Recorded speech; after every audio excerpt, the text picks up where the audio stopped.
listener production. Hey, Bension here. More and more of us are going through some kind of mental health issue. Government stats say the rate of mental illness among Australians has doubled in the past 20 years.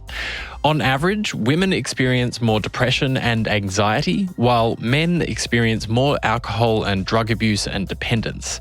And even if you've been really lucky with your mental health, you're surrounded by unconditional love, your relationships flourishing, your housing, your finance stable, you're at the peak of possible health. No one really makes it all the way through to adulthood without some kind of trauma. And have you seen what's going on in the world lately? Regardless of your politics, radical changes are happening and the future has rarely looked so uncertain. I've thought about going to therapy for a couple of years now and put it off over and over again, in part because of that thing that people say. You have to find the right therapist, and it can be really expensive. So how do you and how do I find the right counsellor or psychologist or psychotherapist without spending hundreds of dollars churning through the wrong ones? And how do you know after all that it'll be worth it? Nigel Polak is a psychotherapist, counsellor and head of the Psychotherapy and Counselling Federation of Australia. Nigel, welcome to the briefing. How does someone know if they need to get therapy? Therapy can be used for any, what we would call a problem with living. Anytime there is something that you want to achieve and you don't quite know how to get there, or you feel that there's blockages getting in your way, that's a time to reach out to a therapist.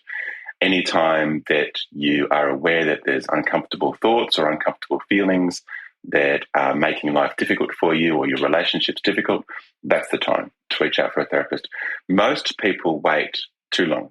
They leave it until things are really bad, and then that kind of justifies for them the reaching out to a therapist. The recommendation is that actually you can use these as a tool. If you have sore shoulders, you go and get a massage or you go and see a physio. And if you have a sore soul or a sore heart or trouble with your thinking or trouble with your feelings, you see a counsellor. I wouldn't say that everyone should get therapy. I think ideally, if you have friends and family that can listen, hold, understand, who can allow you to be your full self with them, then very often, that's what most people need. That's what's enough for most people. But for most people, that's not the reality. Relationships tend to be quite conditional with expectations and reciprocity. When you go and see a therapist, the reciprocity is you pay them, or sometimes somebody else pays them, but they're being paid and they are there for you. And it's that absolute focus on you and your circumstances, your situation, your problems, your goals, your aspirations, together with the confidentiality and the safety of that space, knowing that you can say whatever you want to say in any way you want to say it about anyone and anything. That's what really makes all of these processes so valuable.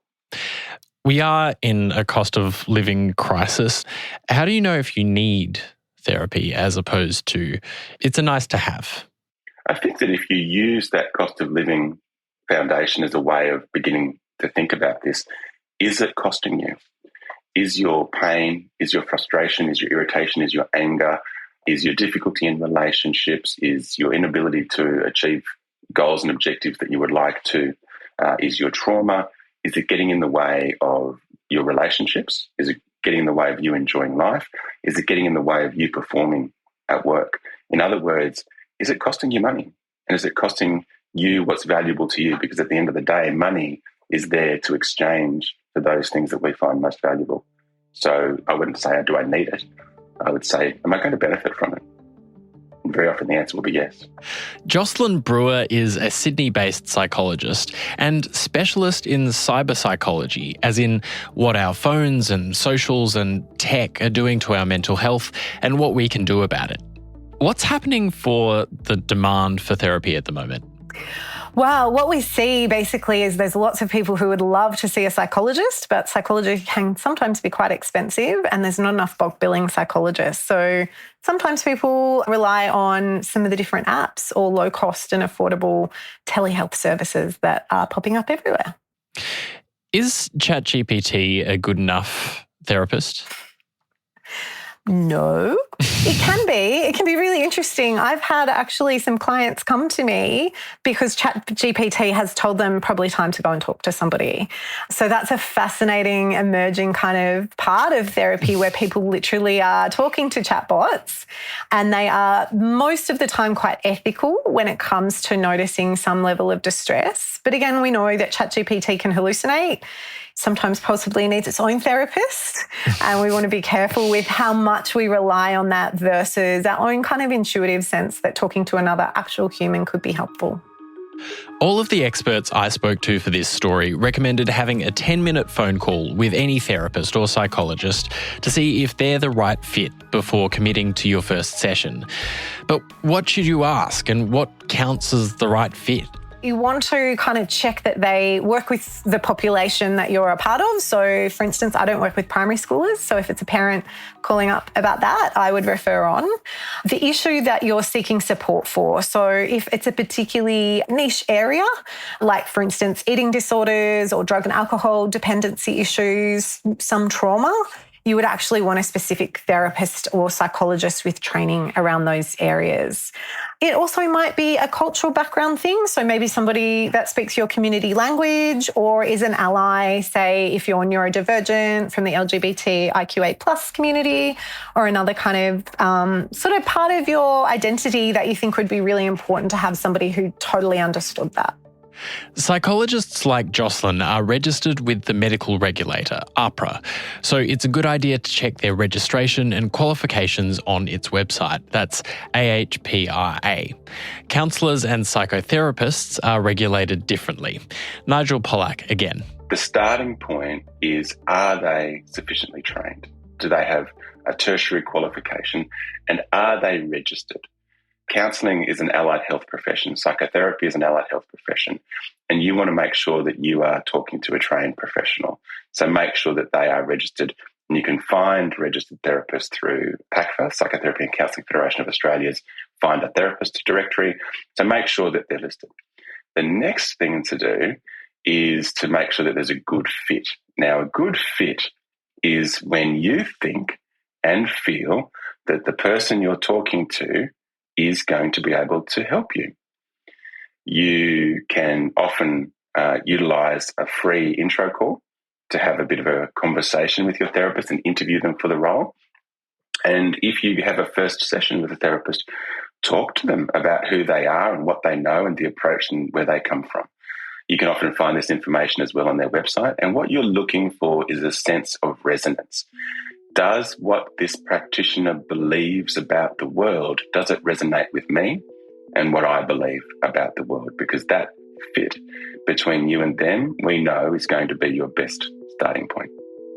Okay, so you've decided you're going to give therapy a go, but what can you expect to pay and how many sessions might you need? Betty Chetcuti is a psychologist based in Melbourne. In the current environment, particularly post-COVID, the number of sessions is quite difficult to predict because people have been so incredibly impacted by COVID that the number of sessions required has increased in my experience. And so the average fee for a psychologist, it does vary. The recommended fee is over $300 per session. However, just in my knowledge of what psychologists charge, it's around the $200 to $250 mark, though there is a quite wide range of variation there. So, yeah, number of sessions can extend. You can see somebody, for 2-3 years, depending on what else emerges. Or it could be as little or brief as 6 sessions. Assuming that most people don't have several years of mental health qualifications under their belt, how are they meant to decide whether they need cognitive behavioural therapy or commitment therapy or emotion-focused therapy or any one of the dozens of potential psychotherapeutic modes that you could potentially provide? It can be really difficult for a client to discern what type of therapy is required for their situation. And it's really within the realm of the psychologist, who's the professional, to be adequately trained and to be careful that they practice within their scope or their area of qualification. And they're able to, select which particular modality or intervention is most appropriate, not just for the diagnosis, but for that particular client and the way they're presenting. So it's really important that we just don't do cognitive behavioural therapy in the same way for every client. You need to look at the level of vulnerability, the age of the client. So we're quite particular and specific in terms of how we choose what interventions or therapies are going to best help the client given where they're at with whatever's going on for them in their life at that moment. Is there anything you'd like to add, Nigel? Any takeaways that you'd like to give? One of the big things to be aware of is that therapy is very effective. There is an 80% success rate consistently shown. And there is very, very minimal difference between the kind of therapist or the kind of psychologist, the kind of counsellor or psychotherapist that you're seeing. That shows very little of the difference. We have an 80% success rate. So we're more effective than pharmaceuticals. And if you are medicated for a mental health diagnosis, then we know that the best combination is the medication plus therapy. So give it a go and take the time to find a therapist that's right for you. And if it doesn't work in the first session, keep looking. We know that if it doesn't feel right in the first session, if you don't feel understood, if you don't feel it's a good fit, then you are wasting your time if you continue trying to make something work that probably isn't going to work. The first session is that we call like a template for the rest of the therapy. So if you meet someone and it feels great and you're like, oh my gosh, this person just knows me, they read my mind. I had someone just the other day saying to me, okay, can you get out of my head? Because all the things that you're saying are exactly what I'm thinking and exactly what I'm feeling. And that person would have left that conversation going, wow, this person really gets me. I'm really confident they're going to be able to help me. That's how you want to leave your first session. If you don't leave your first session like that, have a look around, because actually in the long run, it's going to save you some money. And every time you see a therapist, it's going to give you more of a sense of what it is that you're looking for. Don't be put off. Don't think that it's one size fits all.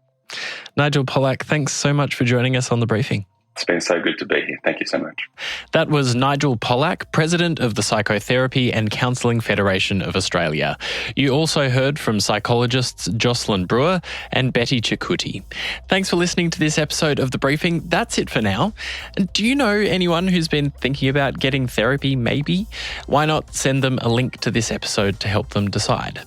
And in the meantime, you can always check us out on Instagram at The Briefing Podcast and on TikTok and YouTube. Just search Listener Newsroom. I'm Bension Siebert. Catch you next time.